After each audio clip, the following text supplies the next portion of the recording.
Ang lahat ng bagay sa lupa ay gawa sa mga 100 pinagsama-samang element, gaya ng oxygen, carbon, calcium, at iron.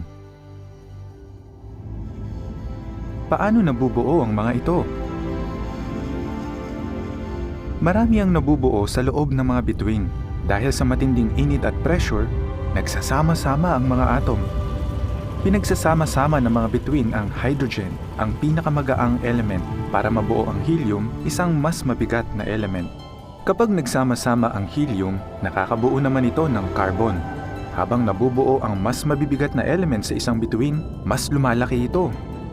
At ang core o pinakagitna nito ay mas umiinit at nagiging siksik. Pagkatapos, hindi na ito kakayanin ng core kaya sasabog ang bituin at magiging supernova. Nakakabuo ang supernova ng mas mabibigat na element at ikinakalat ang mga ito sa kalawakan.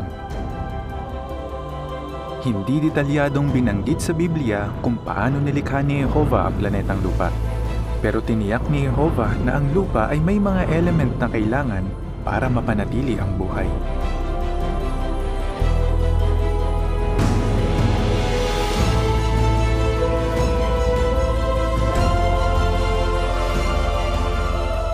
Kapag tinitingnan ko ang iyong langit, ang mga gawa ng iyong kamay, ang buwan at ang mga bituin na inihanda mo, ano ang hamak na tao para alalahanin mo at ang anak ng tao para pangalagaan mo?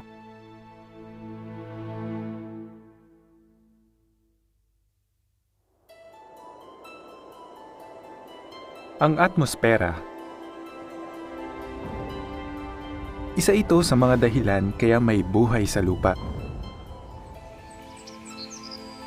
Gawa ito sa iba't ibang gas na kailangan para mabuhay.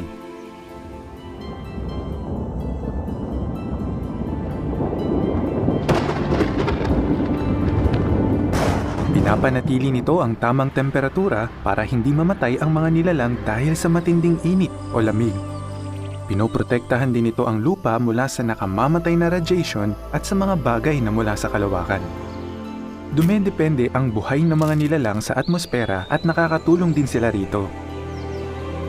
Kapag humihinga ang mga tao at hayop, nilalanghap nila ang oxygen at inihihinga palabas ang carbon dioxide. Inaabsorb naman ng mga halaman ang carbon dioxide at naglalabas ang mga ito ng oxygen.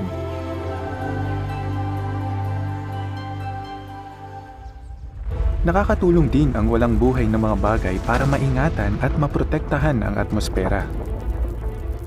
Ang carbon dioxide na nasa mga bato ay bumabalik sa hangin kapag pumuputok ang mga bulkan. Dahil sa gravity ng lupa, hindi kumakalat sa kalawakan ng ating atmosfera. Napipigilan naman ng magnetic field ng lupa na matunaw ng solar wind ang ating atmosfera.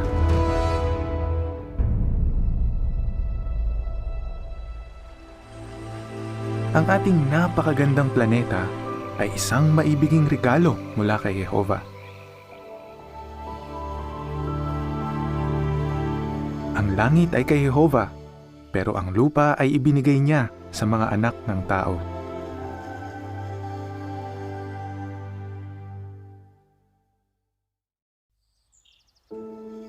Sa lahat ng halaman sa lupa, damo ang pinakamarami. Makikita itong tumutubo kahit saan sa ating planeta. Natatakpan nito ang malaking bahagi ng lupa.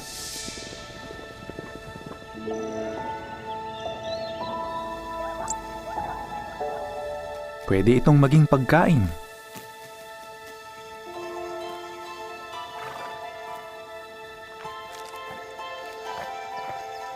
Halos 70% ng mga lupaing pang-agrikultura ay may mga produktong galing sa iba't ibang uri ng damo.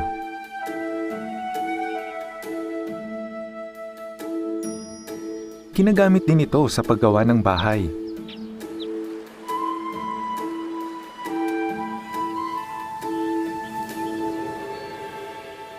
Ang kawayan, isang uri ng damo, ay tumataas ng mahigit 40 metro. Kaya madalas itong gamitin sa konstruksyon. Ginagawa rin itong damit, Parte na ito ng buhay natin.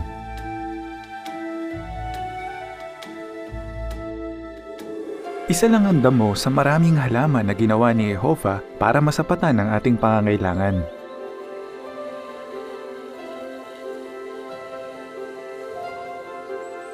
Ang ilan sa mga ito ay binabanggit sa Henesis 1:12.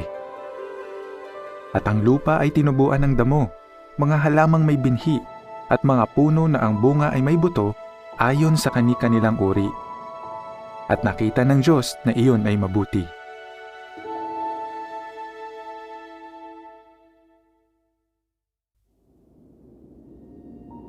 Ang temperatura sa Arctic ay bumababa ng -50°C. Pero napapanatili ng polar bear ang init sa katawan nito ng mga 37°C. Isa itong kahanga-hangang halimbawa ng thermal engineering. Ikinakalat ng transparent na balahibo ng polar bear ang liwanag mula sa araw, kaya kulay puti ang tingin natin dito. Mainit ang balahibo nito dahil naiiwan dito ang ultraviolet rays. Naaabsorb ng itim na balat ng oso ang init mula sa balahibo kaya hindi ito giniginaw. Dahil sa langis na nasa balahibo, nananatiling mainit at tuyo ang katawan ng oso. Tingnan naman natin kung anong meron sa pinakamalalim na parte ng dagat.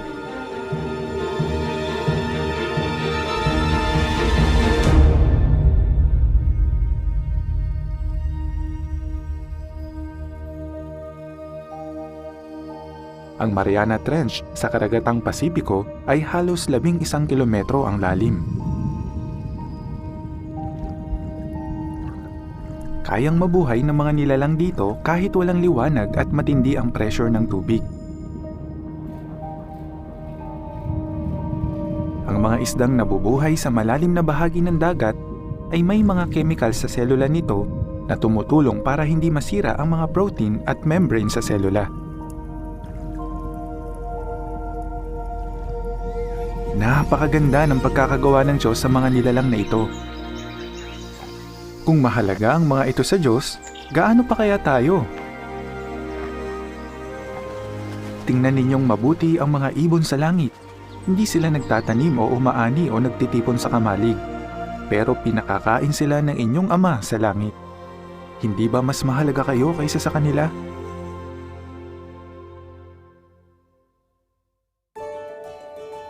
Mula nang ipanganak tayo, ginagamit na natin ang ating mga pandama para maintindihan ang paligid natin. Dahil sa paghawak, nagiging panatag tayo at nakakaramdam ng pagmamahal. Mahalaga ito para matuto tayo. Maraming itinuturo sa atin ang mga naririnig natin. Dahil sa dalawang tainga natin, nalalaman natin ang pinagmumulan ng isang tunog. Dahil sa iba't ibang wavelength ng liwanag, nakakakita tayo ng maraming kulay. Kayang malaman ng mga mata natin kung gaano kalaki ang isang bagay at kung gaano ito kalayo sa atin. Mahigit 10,000 amoy ang kaya nating tukuyin dahil sa grupo ng mga selula na sumasagap ng maliliit na bagay sa hangin. Ang nalalasahan, nakikita, naaamoy, nahahawakan at naririnig natin ay pinoproseso sa iisang lugar, sa ating utak. Ang mga 200 bilyong nerve cell ay pinagdurugtong ng trilyon-trilyong maliliit na koneksyon.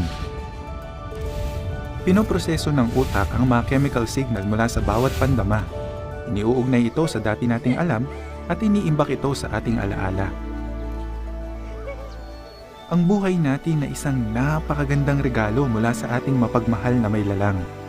Kaya isinulat ni Haring David, "Pinupuri kita dahil sa kahangahangang paraan ay kamangha-mangha ang pagkakagawa sa akin. Kamangha-mangha ang iyong magawa. Alam na alam ko ito."